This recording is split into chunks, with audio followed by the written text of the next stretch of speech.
ETF index mutual funds నేర్చుకుని stock మార్కెట్లో రాణించాలనుకుంటున్నారా? వెంటనే ఈ నెంబర్కి కాల్ చేయండి. నమస్తే రమ్మగారు. నమస్తే జయ. రమ్మగారు, మనకి కామెంట్స్ రూపంలో వచ్చిన ఒక ప్రశ్న మీ ముందు పెడతాను.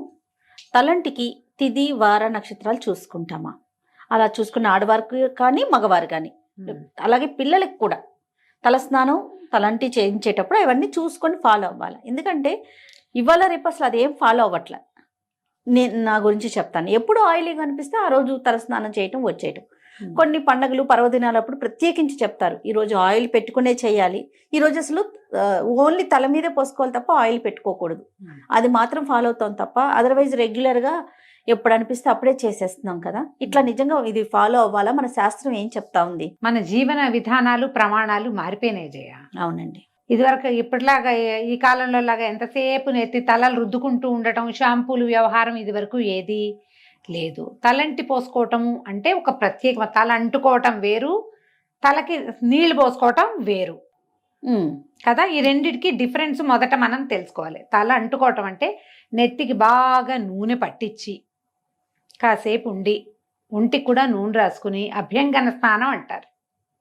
ఒళ్ళు నలుగు పెట్టుకోవటం, తలకి బాగా నూనె రాసుకుని ఆ నూనె జిడ్డు వదిలించుకోవటం. ఇదివరకటి కాలాల్లో అంత ఫ్రీక్వెంట్గా చేసేవాళ్ళు కాదు. అప్పట్లో ఏం చేసేవాళ్ళు, ఈ చెరువులకి వాటికి మంచినీళ్ళకి వెళ్ళేటప్పుడు, నీళ్ళకి వెళ్ళినప్పుడు ఇళ్లలో మడి మశానం ఉన్నవాళ్ళు నీళ్ళలో ఒక మునిగి తల ఆరేది ఆరకపోయేది. కేశ సౌందర్యానికి అంత పెద్ద ఇంపార్టెన్స్లు అవి. డ్రై హెయిర్ ఉండాలి, హెయిర్ లీవ్ చేసుకోవాలి, క్లిప్ పెట్టుకోవాలి, ఇవన్నీ ఏమున్నాయి అప్పుడు? లేవు. కానీ విధానం ఏంటంటే ఈ తల అంటుకోవటం ప్రత్యేక దినాల్లోనే చేసేవాళ్ళు. నువ్వు అన్నట్టు తిథి వార నక్షత్రాలు కాకపోయినా వారం ఖచ్చితంగా ఉండేది. తిథుల్లో కొన్ని ప్రత్యేక తిథుల్లో చేయకూడదు తలంటి. ఓకే. తెలిసి ఏకాదశి నాడు, తెలియక ద్వాదశి నాడు తల స్నానం చేయకూడదు. ఏకాదశి నాడు తల నెత్తి మీద నూనె పెట్టుకుని చేయకూడదు. ద్వాదశి పనికిరావు, అమావాస్య పనికిరాదు. ఇప్పుడు ఈ తిథులు మనకు తెలియదు, మనం ఎవరం క్యాలెండర్లు చూడం. మనకు తెలిసినవి డేస్, వారాలు తెలుస్తాయి. సాధారణంగా స్కూళ్ళకి కాలేజీలకి వెళ్ళే పిల్లలకి సమయం ఉండదు కాబట్టి ఆదివారం సెలవు రోజు కాబట్టి ఆదివారమే తల స్నానాలు చేసే విధానం చాలా చోట్లన్నీ. చిన్నప్పుడు నా చిన్నప్పుడు సండేస్ హాలిడే కాబట్టి ఆ రోజు నెత్తికి నూనె రాసి తలకి ఏదైనా పెట్టి ఒంటికి బాగా నలుగులు పెట్టి శుభ్రంగా మనమే తల్లులే స్నానం చేయించడం ఉండేది. ఇప్పుడు పిల్లలు ఆదివారాలు కూడా క్లాసులే ఉంటున్నాయి. అయినా కూడా మనం జనాలు ఎలాంటి కాంప్లికేషన్స్కి వెళ్తున్నామంటే, మనం ఎవరో చెప్తారు ఇవాళ తలంటి పోసుకోకూడదు అనగానే వీళ్ళకి టెన్షన్ పుడుతుంది. అవును. గబగబా యూట్యూబ్ వెతకడం మొదలెడతారు. ఏ రోజు తలంటి పోసుకోవాలి? ఎవరో నాబోటి పెద్దక్కయ్యో నాకంటే చిన్నక్కయ్యో చెప్తారు, ఎవరో ఒకళ్ళు ఏదో ఒకటి. మీరు దాన్ని కాంప్లికేటెడ్గా తీసుకోవద్దు. మీ జీవన విధానాన్ని బట్టి మీ రకంగా మీరు వెళ్ళచ్చు, మీరు పాటించదలుచుకుంటే. మామూలు రోజుల్లో రోజువారీ తలంట్లు లేవు. బుధ శనివారాలు రెండు మంచివి తల అంటుకోవటానికి, నెత్తికి నూనె రాసుకొని స్నానం చేయటానికి. బుధవారము శనివారము 2 వారాలు మంచివి. చాలామంది ఆడవాళ్ళకి శుక్రవారం తలంటి పోసుకుని అమ్మవారికి పూజ చేసుకోవటం అలవాటుగా ఉంటుంది. నిజానికి శుక్రవారం తలస్నానం చేస్తే లక్ష్మీదేవికి శిరోభారం అని కొన్ని ప్రాంతాల్లో చెప్తారు.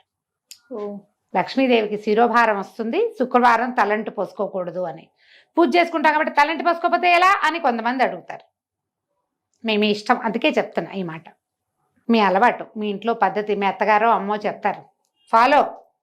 అత్తగారిని అమ్మని కళ్ళు మూసుకుని గుడ్డిగా, వాళ్ళే మన ప్రథమ గురువులు, ఫాలో అయిపోవటమే. మీరు అది కాకుండా ఇంకా ఏమిటో మీరు తెలుసుకోవాలనుకుని మీరే అత్తగారయ్యి ఒక విధానాన్ని సెట్ చేయదలుచుకుంటే బుధ శనివారాలు మంచివి. ఇవి కాకుండా పండుగలు, దానికి తిథివార నక్షత్ర నియమం లేదు. ఏ పండగైనా మీ పుట్టినరోజు కానీ మీ పెళ్లి రోజున కానీ మీరు తలంటి పోసుకోవచ్చు. ఆ రోజున మీరు మీ జీవితపు పర్వదినం కాబట్టి మీ తిథివార నక్షత్రం చూడకల్లా ఆ రోజు అమావాస్య అయినా పోసుకోవచ్చు, ఏకాదశి అయినా పోసుకోవచ్చు. పుట్టినరోజు సందర్భంగా ఓకే. పిల్లలకు కూడా అంతే. వాళ్ళ బర్త్డే అనుకోండి, అలా చక్కగా నెత్తికి నూనె పెట్టి ఒంటికి వెళ్ళి నలుగు పెట్టి బాగా పోసి స్నానం చేయించి సాంబ్రాణి పొగేసి దేవుడి దగ్గర దండం పెట్టించి బొట్టు గట్క పెట్టి స్కూల్కి పంపించవచ్చు. దానికి ఏ తప్పు లేదు. పెళ్లి రోజు కూడా తప్పు లేదు. ఈ 2 తర్వాత వ్రతాలు అవి వస్తాయి, వ్రత నియమాలు ఉంటాయి. ఈ వ్రతాన్ని రోజున తలంటి పోసుకోవాలన్న నియమం ఉంటుంది. కొన్నిటికి తలంటి పోసుకోకూడని నియమాలు కూడా ఉంటాయి. వ్రతాల్లో కూడా ఉన్నాయి కొన్నిటికి నెత్తి తల అంటకూడదు, ఊరికే తల తడుపుకోవాలి, నెత్తి మీద పోసుకోవాలి. ఇప్పుడు ఇందులో మళ్ళీ జాతా శౌచం వృతా శౌచాలు వ్యవహారాలు వస్తాయి.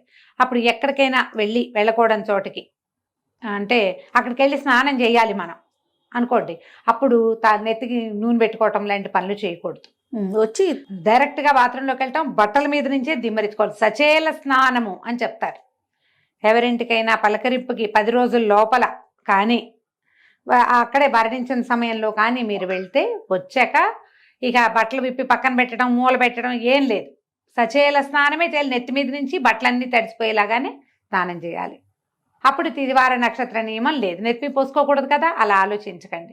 జుట్టు జిడ్డుగా ఉందనుకుంటే మనకి షాంపూలు ఉన్నాయి, బాత్రూముల్లోనే ఉంటాయి, కాస్త షాంపూ చేసేసుకుంటే తల ఎండకపోవటం వల్ల వచ్చే సైనసైటిస్ లాంటి ఇష్యూస్ ఉంటే అవి రాకుండా ఉంటాయి.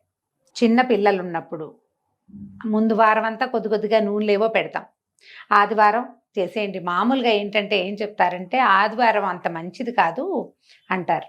అందుకని మా వాళ్ళు ఏం చేసేవాళ్ళు అంటే రోజువారీ నూనె పెట్టేవాళ్ళు. ఆదివారం స్పెషల్ నూనె ఫీలింగ్ ఉండేది కాదు. అదే తల ఎలాగూ జిడ్డుగా మురిగ్గానే ఉంటుంది. అలాగే జిడ్డుగానే వెళ్ళేవాళ్ళం స్కూళ్ళకి, టైట్గా 2 జళ్ళు వేసుకుని మొహాల మీదకి నూనె గారుకుంటూ రిబ్బన్లతోటి. మీరు వేసుకున్నారా 10th క్లాస్ దాకా 2 జళ్ళు వేసేది మా అక్క. ఇక్కడ దాకా చొక్కాలు, ఇక్కడ బ్లౌజులన్నీ జిడ్డుగా అయ్యేవి ఆ నూనె జిడ్డుతోటి. ఇలాగే చేస్తూ మీరు ఇందులో తలంటు పోసుకోవటం వేరు, తల స్నానం చేయటం వేరు. మీకు ఏదో జిడ్డు ఇబ్బంది, ఎక్కడికైనా వెళ్ళాలి, ఇంకా నెత్తికి నూనె పెట్టుకోవద్దు, వాష్ చేసుకోండి షాంపూతో, సరిపోతుందిగా. అంతే. అదే ఆలోచించండి. ఇప్పుడు మనకు అసలు నూనె రాసుకునే అలవాటే లేదు, కొంతమందికి ఉండదు. ఇది కొంచెం అంత హెల్దీ కాదు. మనం వారానికి 1 రోజో 2 సార్లు అయినా బాగా నూనె రాసుకుని దాన్ని బాగా నాననిచ్చి నూనెతో జుట్టుని నానబెట్టి వాష్ చేస్తే హెల్దీగా ఉంటారు. తలలో ఒళ్ళు బరువంతా దిగిపోయిన ఫీలింగ్ వస్తుంది. చేసి చూడండి. మగవారికి ఏమైనా స్పెసిఫిక్ డేస్ ఉన్నాయా రమ్మగారు? మగవారికైనా కూడా ఇవే శనివారాలే చెప్తారు ప్రత్యేకంగా. అయితే ఇందులో ఏంటంటే ఏవో ప్రత్యేక సందర్భాల్లో మగవాళ్ళు నిత్యము తల స్నానం చేసినా తప్పులేదు వాళ్ళకి. ఆడవాళ్ల విషయంలో పుణ్యస్త్రీ అయితే భర్తలు వివాహితలు రోజువారీ తల స్నానాలు అవి చేయటము, అంతసేపు తల స్నానం చేయటం అది నియమంగా వీళ్ళకి ఉండదు. పసుపు రాసుకుని స్నానం చేస్తే సరిపోతుంది. మీరు దేవాలయానికి వెళ్ళాలనుకున్నారనుకోండి, గుళ్ళోకి వెళ్ళాలంటే తలస్నానం చేసే వెళ్ళాలన్న నియమం ఆడవాళ్ళకి మాత్రం లేదు. మీకు ఇబ్బందిగా ఉండి మీరు చేయదలుచుకుంటే చెయ్యండి, కానీ లేకపోతే ఫీల్ ఉంటే చేయటమే. లేకపోతే మీరు స్నానం చేయక్కర్లేదు, తలస్నానం చేయక్కర్లా, పసుపు రాసుకుని స్నానం చేసి ఉదయం మీరు దేవాలయాలకి వెళ్ళిపోవచ్చు. మగవాళ్ళు వెళ్ళి చేయాలి తలస్నానం, వాళ్ళకి అవసరం.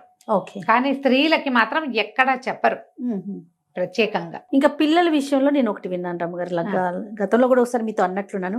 వాళ్ళు పుట్టిన రోజు, ఇప్పుడు ఫర్ ఎగ్జాంపుల్ ఫ్రైడే పుట్టారనుకోండి, వారంలో ఆ రోజు తలకి పోయకూడదు అనేది నేను విన్నా. ఇది కరెక్టేనా? అలా ఏం చెప్పరు. ఆ పుట్టినరోజున మంగళవారం పుట్టిన వాళ్ళకి మళ్ళీ మంగళవారం తలస్నానం చేయించకూడదు. ఎందుకు? పుట్టినరోజు నీళ్ళు పోయిరా? ఏమో రమ్మగారు, మరి ఆలోచించు లాజిక్. పుట్టగానే పిల్లలకి స్నానం చేయిస్తారా చేయించారా? కొబ్బరి నూనె పట్టించి బాగా ఒంటికి అంటున్న పాచంతా వదిలిస్తారు కదా, మరి ఎందుకు చేయకూడదు? అలా నియమం లేదు, ఎక్కడ వినలేదు మీరు. అలా నియమం ఏం లేదు. మీకు ఎప్పుడు అవకాశం వస్తే అప్పుడు షాంపూ చేసుకోండి అవసరం అయితే. ప్రత్యేక దినాల్లో మీరు చేయగలిగితే గనక ఇది జ్ఞాపకం పెట్టుకోండి. పండుగలు మనకేమిటి? భోగి నాడు చేయాలి, నరక చతుర్దశి నాడు చేయాలి, ఉగాది పండగ, రథసప్తమి నాడు రేగాకులు జిల్లేడాకులు నెత్తి మీద పెట్టుకుని పోసుకోవాలి. ఇవన్నీ నియమాలు ఉన్నాయి కదా. ముందు రోజు తలంటి పోసుకోవటం చేయటమే. మీరు ఏదైనా దీక్షల్లో ఉన్నారనుకో, ఎలా అంటే 10 రోజులు దసరా దీక్ష చేయదలుచుకున్నారు మీరు, మొదటి రోజున స్నానం చేస్తే మళ్ళీ 10వ రోజునే తలంటుకోవాలి. మధ్యలో రోజువారీ వాషే, ఉట్టిగా నీళ్లు పోసుకోవటమే తలంటే తప్ప మీరు నూనె రాసుకుని స్నానం చేయటం ఈ దీక్షా దినాల్లో చెయ్యరు. మళ్ళీ మన వసంత నవరాత్రులు రేపు వస్తాయి కదా, ఏమంటారు, చైత్ర నవరాత్రులు, శ్రీరామనవమి దాకా ఉగాది నుంచి. ఒకవేళ 10 రోజులు మీరు రామాయణం చదవటము దీక్షగా ఏమైనా పెట్టుకుంటే గనక అప్పుడు కూడా ఇంతే. మొదటి రోజు నూనె రాసుకొని తలస్నానం చేస్తాము, మళ్ళీ అయిపోయాక దీక్షా విరమణ 10 రోజులు అయ్యాక అప్పుడు అట్లా చేస్తారన్నమాట. ఈ మధ్యలో తల మీద నీళ్లు కావాలంటే మీ అవసరాన్ని బట్టి మగవాళ్ళు అయితే పోసుకోవాలి, ఆడవాళ్ళు అయితే పసుపు రాసుకొని స్నానం చేయొచ్చు. ఇప్పుడు ఇవి అవసరం లేదు మనకి. కానీ మనం రెగ్యులర్ తలంట్లు పోసుకోవటం గురించి మనం ఆలోచిస్తాం. బుధవారం నాడు బుద్ధి పెరుగుతుంది, శనివారం నాడు మన తాలూకు ప్రాబ్లమ్స్ తీరుతాయి, నెగిటివిటీ పోతుంది. శనివారం నాడు నువ్వుల నూనె రాసుకుని స్నానం చేస్తే మంచిది. బుధవారం నాడు ఏ నూనె అయినా పర్వాలేదు. ఓకే రమ్మగారు, నమస్తే. నమస్తే జీ.